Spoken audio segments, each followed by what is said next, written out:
Sup guys, dinofries here, and today I want to talk about MapleStory's Big Bang update. Yes, I know, I'm an old school MapleStory classic content creator, and that kind of insinuates that I hate everything that comes after the Big Bang, but that's not true. In fact, I think the Big Bang update was actually solid, and I even think that MapleStory Classic World should borrow some ideas from it. The reason I am bringing this up now is because recently I played a MapleStory World server called Big Bang Returns.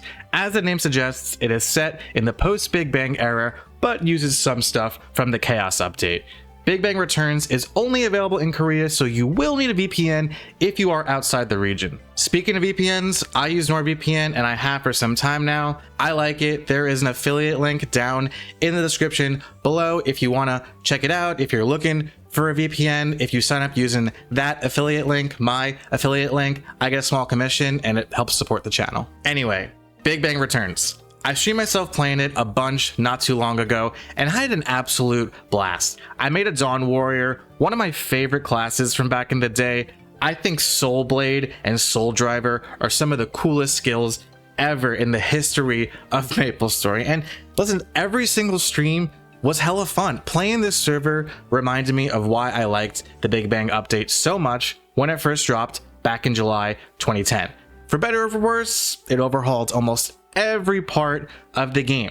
Some players look back on Big Bang fondly, while others still say it ruined MapleStory forever. Let's briefly recap what the Big Bang update changed. Before this update, in the era known as Old School or Classic, leveling was brutal. It could take months of regular playing just to reach 3rd job, and most players never even dreamed of hitting 4th job.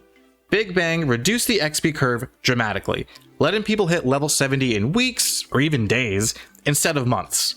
Almost every map in the game was redesigned, the old sprawling layouts were streamlined, travel times were shortened, and monsters were rebalanced with better spawn rates, which made more maps worth training on. The entire damage formula was changed as well, which brought balance to classes that used to be too weak or too strong. Also, every class got a major skill revamp, which made forgotten classes finally feel viable. Plus, the UI was completely overhauled as well, with better quest tracking and cleaner skill windows, and frustrating gimmicks like HP MP washing were gone because everyone's HP MP pools were buffed. MapleStory suddenly felt faster, smoother, and more modern. I know a lot of old school MapleStory Classic fans still grimace when you bring up Big Bang, but for me back in the day, this update was the first time I was able to make real progress. Before Big Bang, I barely made it to 3rd job. After Big Bang, I hit 4th job for the first time ever in like a month of no life in. It was awesome. I think the update gets too much hate. Leveling was faster, but it was not instant. You still had to grind, you still had to hunt items, farm scrolls, and earn mesos, and every level still felt meaningful. That said, I understand the frustration over beloved maps getting redesigned or removed entirely, and I agree that the potential system introduced too much power creep and that the ability to buy cubes with NX was flat out pay to win. For what it's worth, Big Bang Returns actually lets you buy cubes with mesos, which kind of solves that problem entirely. Maybe if this alteration happened back in the day, then the Big Bang update would have shined more like it, in my opinion, truly deserves. Now let's talk about ChronoStory. It's another server in MapleStory Worlds, but pre-Big Bang. ChronoStory launched a little over a week ago into alpha with no plans to wipe progress. Like Big Bang Returns, I have been streaming it a lot and having the time of my life. ChronoStory borrows a lot of the quality of life and balance and changes that Big Bang brought, while still keeping the old school MapleStory Classic flavor and vibe. Every class is viable, including Brawler, and every skill is useful. Quest rewards are actually worth doing, and your quest log tells you exactly what you get for finishing them. Monster spawn rates are higher, maps have been adjusted to make grind and rotation smoother, and you can even access your other characters' inventories through the storage system without logging in and out. You feel strong, but there is still plenty of progression and you still have to put in the work. To me, this is what Big Bang was trying to do.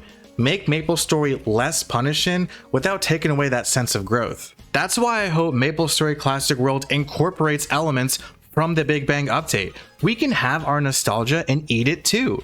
Old school MapleStory classic, but with some modern improvements to respect players' time. If Nexon finds that balance, Classic World could end up being the best version of MapleStory we have ever had.